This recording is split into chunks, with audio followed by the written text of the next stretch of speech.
hidden little privacy here at work. I got a little bit of time. There's been a lot of great questions, comments, tips that have been left in the channel, so I figured let me make a quick video and read it live here for y'all and just give you my quick thoughts, opinions, and whatnot. So let's get started.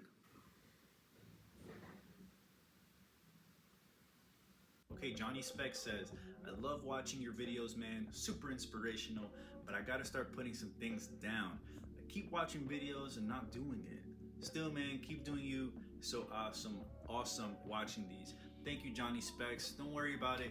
You know, it's super entertaining to watch someone else do all the hard work. You know, I love watching cooking shows, but when it comes to actually cooking, it's sort of hard to find that motivation. So it's totally normal. I get it. I hope that I can be a bit of inspiration, a bit of motivation, but don't worry about it because oftentimes I don't have that motivation myself. I remember hearing something from Anthony Bourdain that went something along the lines of like, I'm constantly at war with the person that's in my head that just wants to sit on the couch, drink beer all day and smoke weed and just watch TV and cartoons and play video games and whatnot. You have to kind of like just start doing it before you even let your brain catch up to like, I don't really want to do that. It's like before that even happens, have the DAW, have the MPC or whatever it is that you're really trying to do, like have it open and ready to go so that it's not even an option to like sort of be lazy or whatever. Another great thing I heard, I believe, is from Jim Jones. He said, consistency builds inspiration. Something like that. I may have butchered it, but basically is if you're on a schedule and you know that every single day, no matter what, at this time, you're gonna work on something, even if you're not feeling inspired, the fact that you're doing it constantly, that inspiration will come. The worst is when you're inspired to make something and you don't have the time or the ability to make it in that moment.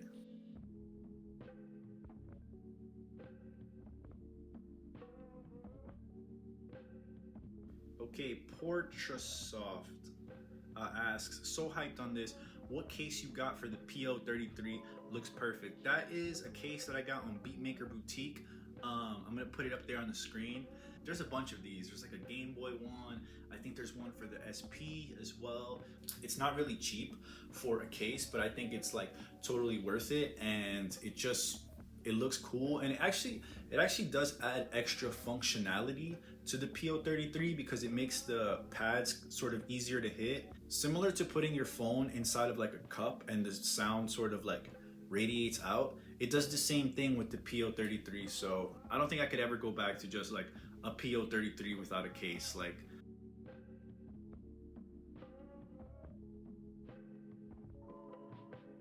all right, Hellcat the Savage asks, what audio interface are you using? 2023, 22, 21, and beyond, I was using the Focusrite 2i2, the old one. It's well over 10 years. I want to say maybe 15 years old. It held me down. It worked. I've recorded a lot on it. It worked fairly well. I never really had issues with latency. Mostly I just had problems with like the gain, where either it was like super loud or it was just like a little too low. There was never like an in-between.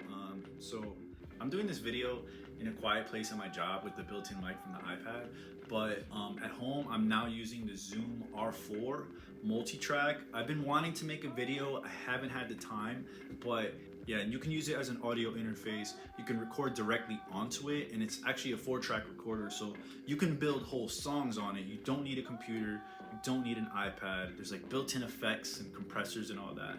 So yeah, I'm using the Zoom R4. It's not too expensive, definitely worth it. So, you know, feel free, check that out. Okay, producer MJ asks, amazing chops, man. Do you have any tips on finding samples? I've been struggling to find them lately. Yeah, for sure. You can check out, I did a video on how to find samples on Spotify. A lot of those tips will cross over into like finding samples on YouTube. If you don't have like, not everybody has the means or the time or the setup to like buy records and dig in crates or even know what they're looking for. YouTube is slowly starting to become like my favorite way to sample, just because there's so much obscure music, and if like you find like a cool track and on the side it just gives you suggestions and you can kind of just keep going. But there's no such thing as cheating. It's like we're all sharing knowledge, we're all sharing music, and so that's a quick way to kind of get you started. Be sure to check out my video on the subject too. I go a little bit more in depth on that. So Luis Felipe says, there's no limit for your talent, and please, we need a Patreon. Well, actually, I do have a Patreon. It's patreon.com/birdboss.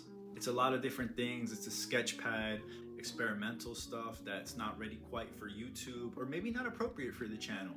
That's where I'll be piloting other YouTube series that I may kind of have in the works as well. Remixes that YouTube doesn't allow me to post because of copyright issues. I had done a 45 mix on YouTube before and it got like blocked worldwide because of copyright issues. So even my videos too, when I'm showing you what song I'm sampling, like I get copyright strikes off that. I get demonetized because of stuff like that. So I'm not really able to monetize like most of my videos, especially the older ones, because I'm like showing you the original songs that I'm sampling. And when you do that, you get a copyright strike, and basically YouTube will make money off your video, but you won't. And I think showing the original sample is really important to like, so you can see where the final beat ends up. You can see like where you started and how you sort of transformed that.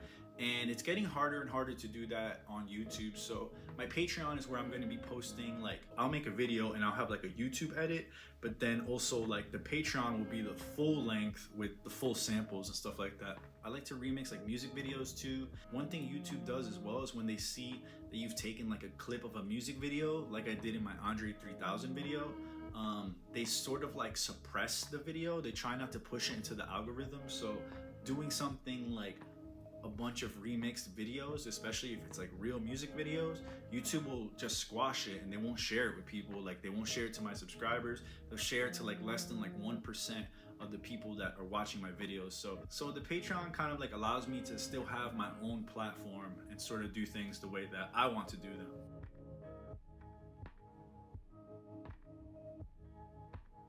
Charlie Hale says, and I guess this is in reference to the EP 133. Man, I got mine yesterday and the fader is broken. Also, my client got one and his fader is broken. Crazy. I've talked at length about fadergate. That EP 133 launch is, what can I say? It was a complete and utter botch. Like they really messed up. And it's not just the hardware, it's like a software thing too. Like there's mad glitches. I saw a video with Ricky Tynes. I'm not sure that's the last name, but I saw one of his videos and the whole thing just glitched out at the end. To be honest, like mine is like low-key collecting dust right now, but that's like kind of normal for me. It's not a big deal. Like I put instruments down for a while, I pick up other ones and just sort of rotate them in and out. Like when I need new inspiration, I'll like rotate it back in. Right now I'm back in Koala because I'm finishing up a project, but when I'm done with that and I need new inspiration, I'm gonna rotate it back in. So Pixeba says, hi, what application do you use on your mobile phone for the drums? I use AudioShare. It has everything sort of like nicely organized, and it's a very easy way to organize like a large drum library or a large sound library. It's nice too when you're recording, like if you want to record audio into your sampler, it's nice too because you can hit play on like a kick and it'll just play through all the kicks, so you can just record like a lot in a short amount of time and then just chop it up as you need it. Visual 2Q says, great videos. Thanks for sharing your insight using Koala. Do you have any recommendations on a good tempo or BPM to use when playing around with chops? Thank you. Happy face. I like to use, classic would be 90. Around 90 BPM is good for like that boom bap swing. If you wanted to have like energy, 80 to 85 if you're looking for more kind of a chill vibe, and anything over like 100, you're sort of getting into like up tempo or even like house type of BPM, like almost EDM, especially when you get into like 110 to 120. 140 BPM, you're kind of looking at more of like a trap or a southern bounce sort of thing. Allison Heyer says, what now? You make a beat like this, but then what do you do next with it? That's a good question. Like sometimes I'm creating just to create, just for the raw like thrill, artistic expression of like just being able to make something. A lot of times I'm just making music to make music. And then other times I'm doing it with like a different type of intention. Maybe I'm making a beat with a rapper in mind, or I'm working on a project where I want it to have a certain sound or vibe or whatever. Sometimes I make a beat because I think it'll make good content for like YouTube, or there's also just the element of pushing yourself, trying to make something different. Sometimes I just make beats because it's fun. I don't always finish every single beat. Like sometimes things, I like to experiment sometimes and just make crazy music. So when you're making beats, and I think so in general, when you're making music in any way, you have to really sort of like love it, love the process, and have fun with it. When you're creating any type of art, you sort of have to have your heart in the right place, because it's one thing to make something, but you don't always get to decide like what happens with that. Like where does that go? Like sometimes you may have a track that you think is a hit and it's a complete dud. You might work on an album for a year and it just flops. Like, and that's okay. It's like you have to sort of enjoy and love the process, the raw process of just creating. And when you do, it doesn't really matter what happens with the final product or what happens after you finish. The whole thing is the creation. And when you can kind of look back and see what you made, it's like, wow, like how did I make that? And that's sort of almost like the best feeling, because you really do like turn off your conscious mind and thoughts, and it's just like creative expression, and it's a beautiful thing. And if you're creating art like to be cool, to make money, to pick up chicks or dudes or whatever, like any of these other like auxiliary things, it's like an uphill battle. It's already hard enough just to create, and then when you're doing it sort of like for results, it's, you know, it's not fulfilling. So just the act of creating has to be the fulfillment in itself. And if something comes from that, then it's like it's like icing on the cake, you know. This is the second time I've done one of these like live read-alongs. They're fun. I don't do them too often, but be sure to leave a comment, a question, whatever. And who knows, maybe one day I'll read it live right here on the channel. I try to upload something like twice a month. I don't want to be on people's feeds all the time. I know certain creators, for me, will like upload so much that I just kind of get sick of them. So I'd rather be like a little bit distant and you guys actually miss me and want to see more content, than just like I'm releasing nothing but content all the time and it's like too much. Everything in my life is different these days. I'm a family man now. I recently moved into Manhattan. And so, yeah, I'm kind of just trying to do my thing and keep up with everything. So I see in the YouTube stats that most of y'all are like around my age, 30 to 40. And so I always talk about Stolen Drums and his drum kits that I use like in 90% of my beats. But one thing he said is that it's not always about consistency. It's not always about quantity. A lot of the times this is about sustainability. Like, can I keep up with the workflow and the amount of uploading and the scheduling, as well as take care of my priorities as a man, as a father, as a whatever, you know, like, so if y'all don't see me for a little while, just know everything's cool. I'm probably handling a little bit of real life business, and I miss you all, and I think about this channel and what I'm gonna do next all the time. But if you're expecting for me to do something every 2 days, it's just not gonna happen. People have also asked me about like Instagram and TikTok, if I'm on there or whatnot. Like, I gave up social media about a year and a half ago, and honestly, I don't feel like I'm missing out much. I learned how to get comfortable in front of the camera thanks to Instagram, but I don't really like it as a platform. I try to create content that's intentional, like something that you could learn from, or whether it's entertainment. Instagram to me is so disposable that it's like I'm just one of those people that Instagram didn't really work for me, like from a mental health perspective. It was like too addicting. I was wasting so much time, and then I felt like I didn't feel like connected.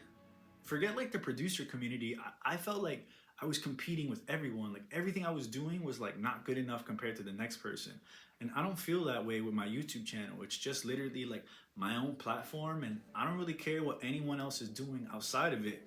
Like, this is my safe space. And it's like TikTok is the same thing, maybe even worse. Like I know TikTok like pretty much drives the entire music industry right now, but it does nothing for me. I have no interest in really like kind of exploring that as a platform. I like what I'm doing here. So I've found also the most success on YouTube. I feel like the community and the audience for what I'm doing is here.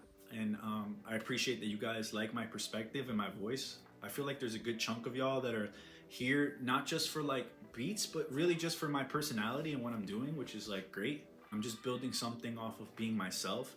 Whereas on social, I feel like there's a lot of like pretending and cosplay and trying to look cool and be something that you're probably not. And I also like that YouTube is available across all devices, and it's something that you can like watch in your TV, and no matter where you are in the world, like if you want to share something with someone, like YouTube, you're gonna be good. So we will be back very shortly with our regularly scheduled program of chopping samples. I just wanted to do a quick mailbag, another episode of the Bird Lore series. That said, my name is Bird Boss. Thank you for watching. Peace.